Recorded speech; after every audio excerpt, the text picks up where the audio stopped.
August 24, 1940. RAF Duxford, Cambridgeshire, England. Pilot Officer Jan Zumbach sits in the dispersal hut at RAF Duxford, listening to the scramble order with a mixture of excitement and dread. He's 23 years old, a Polish fighter pilot who escaped to England after Germany and the Soviet Union carved up his homeland 11 months ago. Now he flies with No. 303 Polish Squadron, one of several foreign squadrons the RAF formed from refugee pilots. The British don't entirely trust them yet. Polish pilots are considered reckless, undisciplined, too aggressive. They break formation. They chase individual targets instead of maintaining tactical cohesion. They burn through ammunition too quickly. They're good pilots, everyone admits that, but they're not British asterisk pilots. Not proper RAF material. Zumbach knows what the British instructors think. He's heard the comments. These Poles fly like madmen, no discipline, no tactics, just rage. They're not entirely wrong. Polish pilots are angry. Their country was destroyed.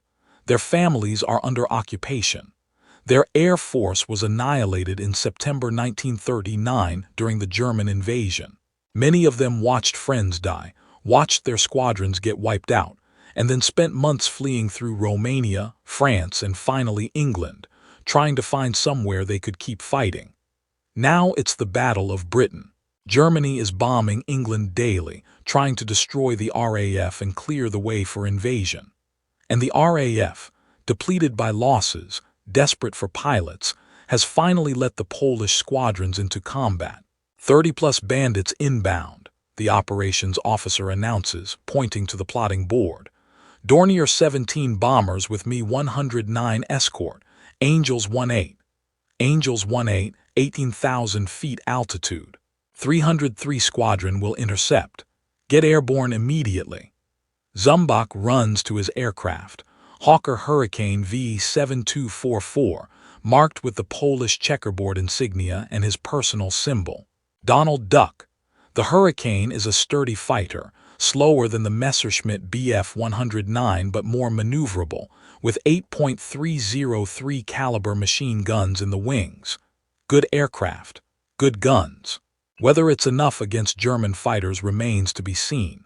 He straps in, fires up the Rolls-Royce Merlin engine, and taxis into position. Squadron leader Ronald Kellett leads the formation, 12 Hurricanes taking off in pairs, climbing toward the incoming raid. Through his radio, Zumbach hears Kellett's crisp British accent. 303 Squadron maintain formation, attack bombers first, ignore escorts unless engaged. Standard RAF doctrine. Hit the bombers, avoid dogfighting with escorts. The goal is to break up the bombing raid, not rack up individual kills. Sensible tactics, professional tactics, but Polish pilots have a different philosophy. Kill everything German. Shoot down the escorts, then the bombers, then chase survivors back to France if there's fuel remaining. Make the Germans pay for every mile they fly over England. At 18,000 feet, they spot the raid. 24 Dornier 17 bombers in tight formation, with maybe 30 Messerschmitt Bf 109 fighters weaving above them in protective layers. The German formation is disciplined, professional, exactly what you'd expect from the Luftwaffe. 303 Squadron prepare to engage, Kellett calls. Attack from sun, target the bombers. Go! The Hurricanes dive toward the Dorniers. But the Me-109 escorts react immediately, breaking formation, diving to intercept. Classic defensive response. The escorts engage the attacking fighters, giving the bombers time to continue toward their target. Zumbach sees a 109 diving toward him, gray-green camouflage, black crosses on the wings, closing at a combined speed of over 600 miles per hour. He banks hard right, pulling 4 Gs, straining against the force that tries to push him through the seat. The Hurricane responds well, turns tighter than the 109 can match. The German fighter overshoots, passes underneath. But now there are more 109s. They're everywhere, above, below, on all sides. The neat tactical plan has dissolved into chaos. individual dogfights spinning across the sky. The bombers continue toward London while the fighters tangle. Zumbach finds himself separated from the formation, alone, with two Me-109s maneuvering into position on his tail. They're good pilots working together, one high to force him down, one low to attack when he dives. Classic two-fighter tactics. He's outnumbered, outpositioned, and about to die, unless he does something the Germans won't expect. Something crazy. Aggressive, completely against RAF doctrine. Something Polish. 18,000 feet above Essex. The dogfight continues. Two Messerschmitt Bf 109s are on Jan Zumbach's tail, and they're closing fast. The lead 109 is 400 yards behind, slightly above. His wingman is 500 yards back and to the right, covering the escape angles. They're executing a perfect pursuit. One fighter pushes the target while the other waits to attack if the target breaks. Textbook Luftwaffe tactics. Against a normal opponent, it's nearly unbeatable. Zumbach checks his airspeed. 280 miles per hour. Too fast to turn tighter than the 109s. Too slow to outrun them. He's in the worst possible position, the killing zone where the pursuers have all the advantages. Standard response would be to dive, use gravity to build speed, try to escape at low altitude. But the second 109 is positioned to cut him off if he dives. That's exactly what they're expecting. So Zumbach does something they're not expecting. He rolls inverted. The Hurricane flips upside down in one smooth motion. Sky becomes ground. Ground becomes sky. Blood rushes to his head. The negative G-force pushes him against his straps, uncomfortable but manageable. His eyes stay focused on the horizon, now inverted, brain processing the reversed world. Then he does something even more insane. He continues flying inverted asterisk. Doesn't roll back upright. Just flies straight ahead, upside down, at 280 miles per hour, 18,000 feet above England. The pursuing 109 pilots see this and pause, hesitate, because what they're seeing makes no sense. Enemy fighter just rolled inverted and kept flying. Why? Is it a malfunction, loss of control, some kind of trap? In aerial combat, hesitation is fatal, but the German pilots can't process what they're seeing. A fighter doesn't fly sustained inverted flight. It's aerodynamically inefficient, wastes energy, bleeds speed. You roll inverted momentarily during maneuvers, but you don't stay asterisk inverted. No tactical reason for it, except psychological warfare. Zumbach is now flying toward the German bombers, still upside down, at 280 miles per hour. The Dornier formation is ahead, maintaining their bombing run, gunners scanning for threats. And approaching them is a Hurricane flying inverted like some kind of aviation demon. The German bomber gunners see him, track him with their machine guns, but they don't fire immediately because they're confused. Is this a British fighter? The silhouette is right, Hurricane wings, Hurricane fuselage, but it's upside down. Maybe it's crippled. Maybe the pilot lost control. Or maybe, and this thought occurs to the more experienced gunners, maybe this is one of those crazy Polish pilots they've heard about. The ones who supposedly attack head-on. The ones who break every tactical rule. The ones who fight like they want to die as long as they can take a German with them. Zumbach aims for the bomber formation center, still inverted, still maintaining course. His 8 machine guns are now pointed downward, from his perspective, upward from everyone else's. He's basically flying with his belly toward the bombers, guns pointing at the sky. Which means, if he fires while inverted, his bullets will arc upward from ground perspective in a ballistic trajectory that normal firing wouldn't produce. At 200 yards from the bombers, he opens fire.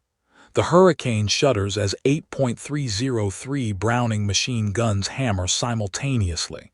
But because he's inverted, the recoil pushes him up, which means he's actually being pushed downward, away from the bombers. The bullets, fired from an inverted position, follow unexpected trajectories. Some hit a Dornier's underside, an area less protected than the front where most attacks come from. The Dornier's dorsal gunner fires back, but he's aiming where a normal fighter would be, not where an inverted Hurricane actually is. His tracers pass underneath Zumbach's cockpit. Then, because even Zumbach's audacity has limits, he rolls upright, brakes hard left, and dives away before the German fighters can react. The entire inverted attack lasted maybe 12 seconds. But those 12 seconds broke the German formation's cohesion. The bombers scattered slightly, defensive pattern disrupted. Gunners who were tracking normal threats suddenly had to process an upside-down fighter attacking from an impossible angle. And the two Me-109s that were pursuing Zumbach, they lost him in the confusion.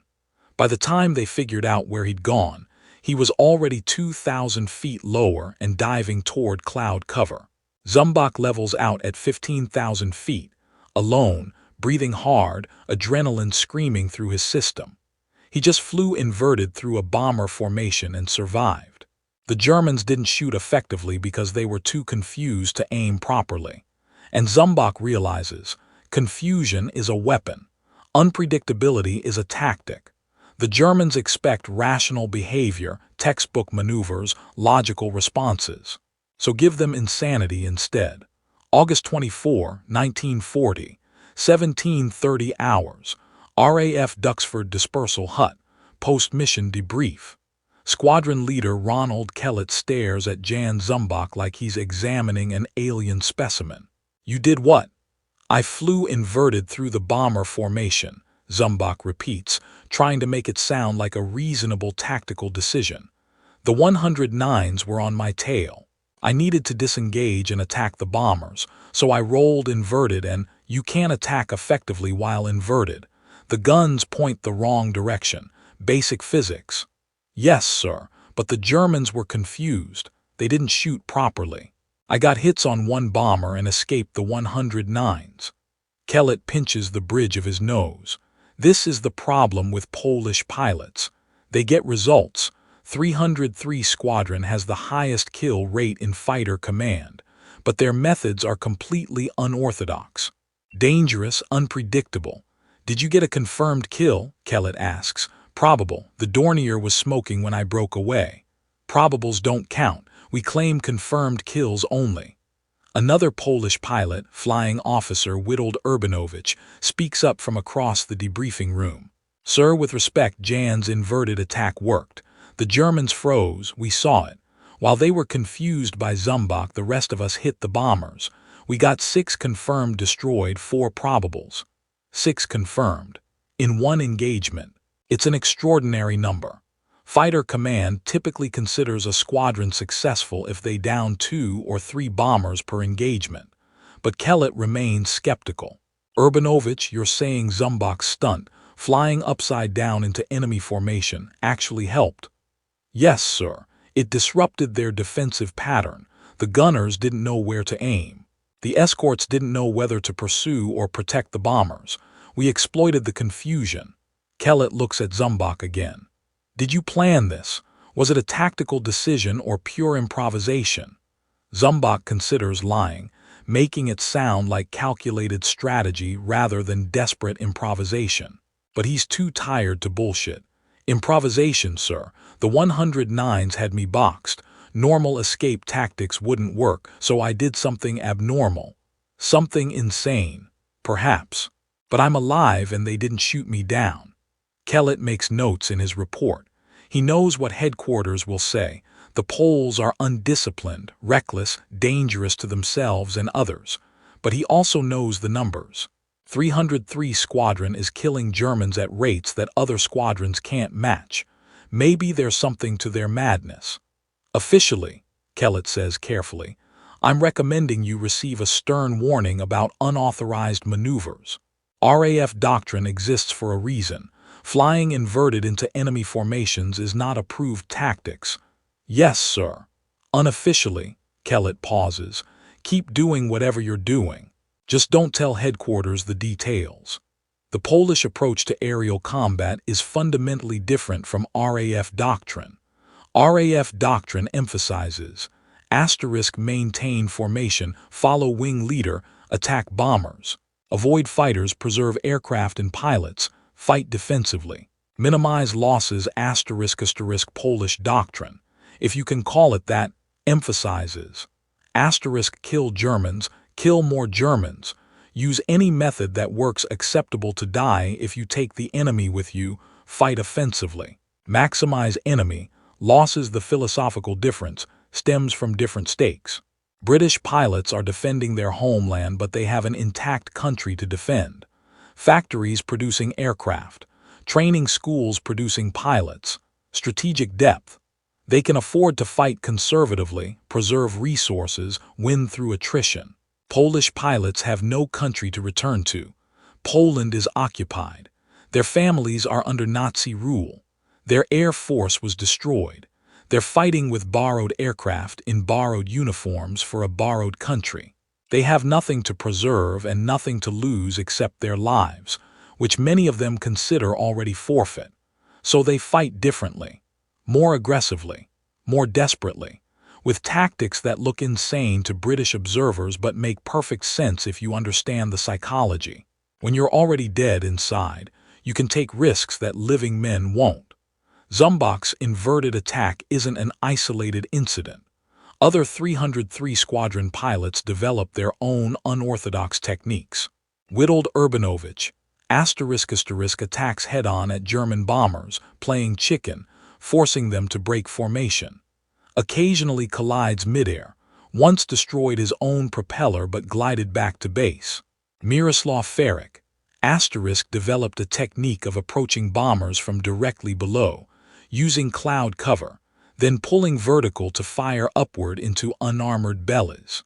Zdzislaw Henneberg, known for continuing attacks after running out of ammunition, flying close enough to intimidate bomber gunners into defensive maneuvers that broke formation.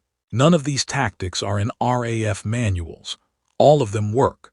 By September 1940, RAF headquarters quietly stops criticizing Polish tactics and starts studying them. Maybe there's value in controlled insanity. Maybe confusion really is a weapon. Maybe flying upside down through a bomber formation isn't brilliant tactics, but it's effective psychological warfare. September 15, 1940. The climax of the Battle of Britain.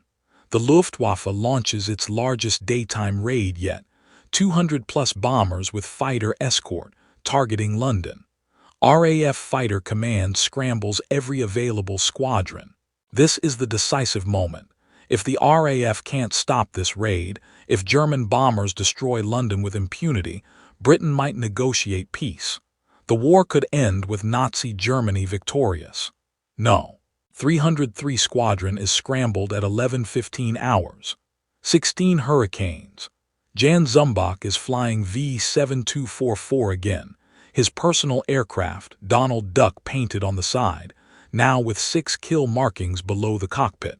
The squadron climbs to 20,000 feet and intercepts the raid over Kent. The sight is overwhelming, the largest formation of enemy aircraft anyone has seen. The sky is literally dark with German planes. 303 Squadron, pick your targets, Squadron Leader Kellett orders.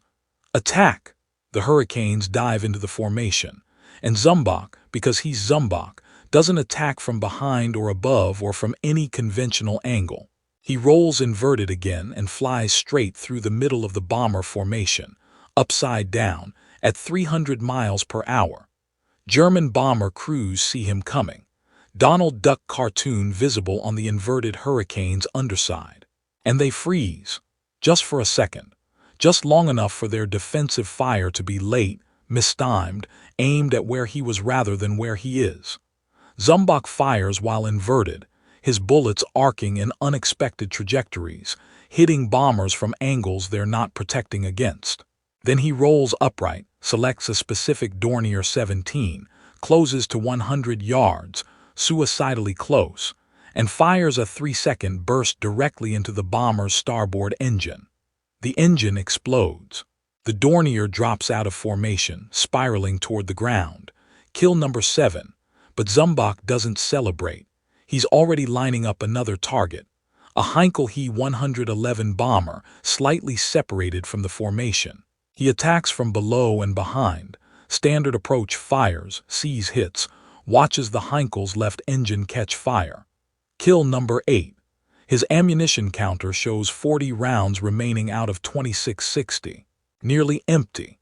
Most pilots would disengage at this point, return to base, rearm. But Zumbach spots a Messerschmitt Bf 110 heavy fighter circling protectively around a damaged bomber. The Bf 110 is a different threat than the 109, heavier, less maneuverable, but armed with rear-facing gunner. Attacking from behind is dangerous. But Zumbach is Polish, which means danger is just the price of killing Germans. He approaches from a high angle, diving almost vertically, fires his remaining 40 rounds in a single 2-second burst. The bullets shred the Bf 110's cockpit canopy.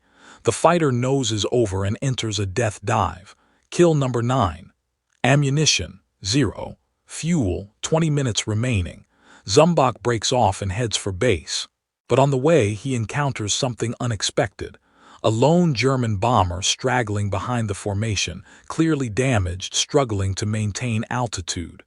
No ammunition, but also a sitting target. Zumbach does something that will become legendary in Polish aviation circles. He flies alongside the bomber, close enough to see the gunners' faces and gestures at them. Points to his empty guns. Points downward toward England. Communicates without words. You're dead if you continue. Land now and surrender. The German bomber pilot, understanding that he's being given mercy by a fighter that could easily call in other aircraft, begins descending toward a field south of London. The bomber lands safely. Crew surrenders to Home Guard. Post-war records will show that bomber pilot remembered the Hurricane with Donald Duck painted on the side, flying inverted earlier in the battle, then escorting them to forced landing rather than calling in other fighters to finish them off. Professional respect. Enemy to enemy. You fought well. Now you surrender with honor. By the end of September 15, RAF Fighter Command has decisively defeated the Luftwaffe's largest daylight raid. Germany abandons plans for daylight bombing of London. The Battle of Britain is effectively over. Britain has won. Number 303 Squadron's contribution. 16 pilots, 26 confirmed kills on September 15 alone. Jan Zumbach personally, 3 confirmed kills, 1 forced landing.